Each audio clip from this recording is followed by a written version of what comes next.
Stories on thisbrightlight.com. Challenge number 9, the Not-So-Secret Ballot. Text by Khadijah Gohr, illustration by Melanie, Gebhardt. It was 2004, the year of my first presidential election, and an important one. To be more specific, it was the first time that I would be allowed to cast my vote and join in on determining who would have the responsibility of running my home, the United States of America.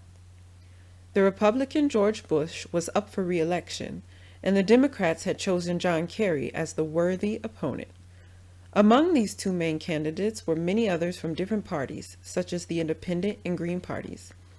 There would also be the opportunity to elect other officials to different offices. It was up to me to weigh in and push for the candidates I thought would best manifest our collective highest, greatest good. What a delightful burden to carry. Looking forward to this new beginning, I registered to vote and took all of the necessary steps to make sure that I could participate. Not only did I feel that it was important to vote and to have a say in how one is led, but I also wanted to show respect for all of those who fought hard to ensure that I received my due right to vote as a Black woman. So much sacrifice to eradicate prejudice and limitation. I wanted to be sure to honor that sacrifice by casting my ballot. Finally, November 2nd arrived, and I skipped my college classes for the day to head to my voting location. Before leaving campus, I ran into a friend who cordially reminded me who to vote for. I smiled politely, thinking that I would vote according to my heart and conscience when the time came. As I stood in line, I watched all of the poll volunteers completing their civic duties. Some sat at tables taking names and checking identification. Others were escorting voters to the poll machines. I patiently waited until it was my turn.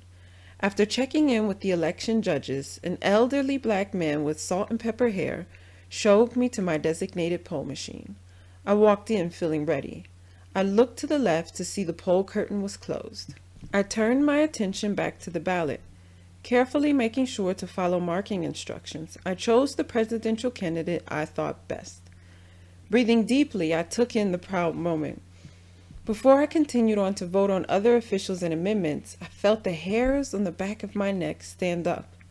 You know that feeling you get when you think someone is standing behind you, but no one has touched you or said anything?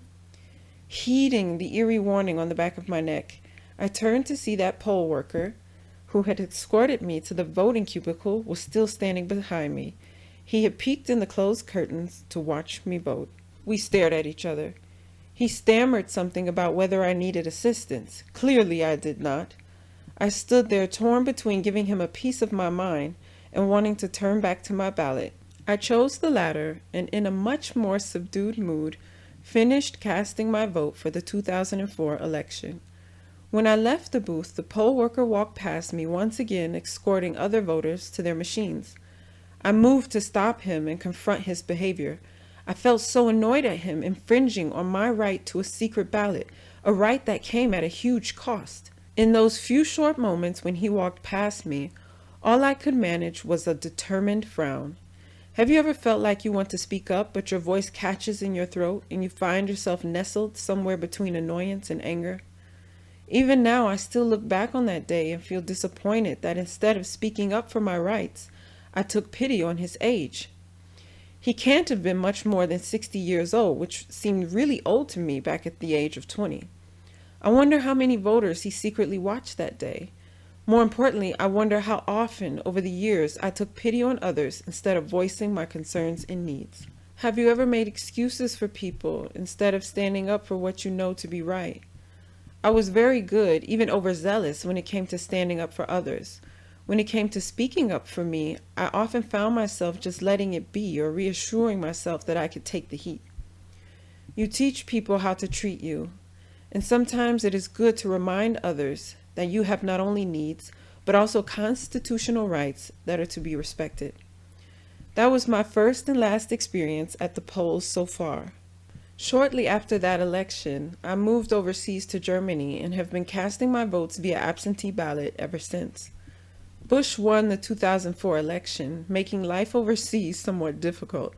When I arrived at the German university and I met one of my suite mates, we introduced ourselves and he asked me where I was from. As soon as I mentioned the USA, he promptly let me know that he doesn't like Americans because they re-elected Bush.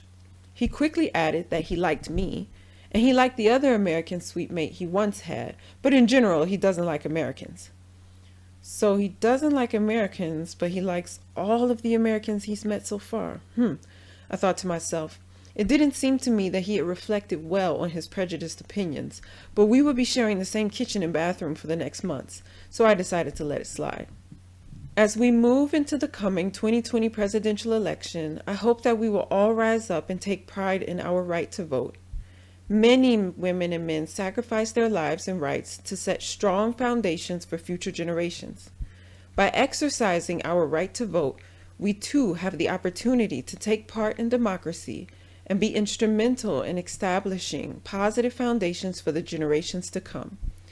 Sometimes it all seems like a carefully crafted fairy tale, but we must take advantage of the tools offered to us in order to steer the country and the world into more compassionate and restorative spaces.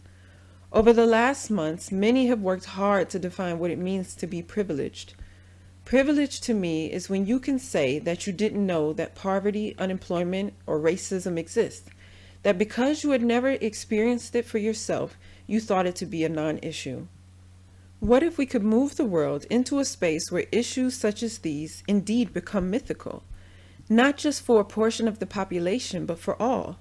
What if these issues were only relatable through old stories of the way things once had been?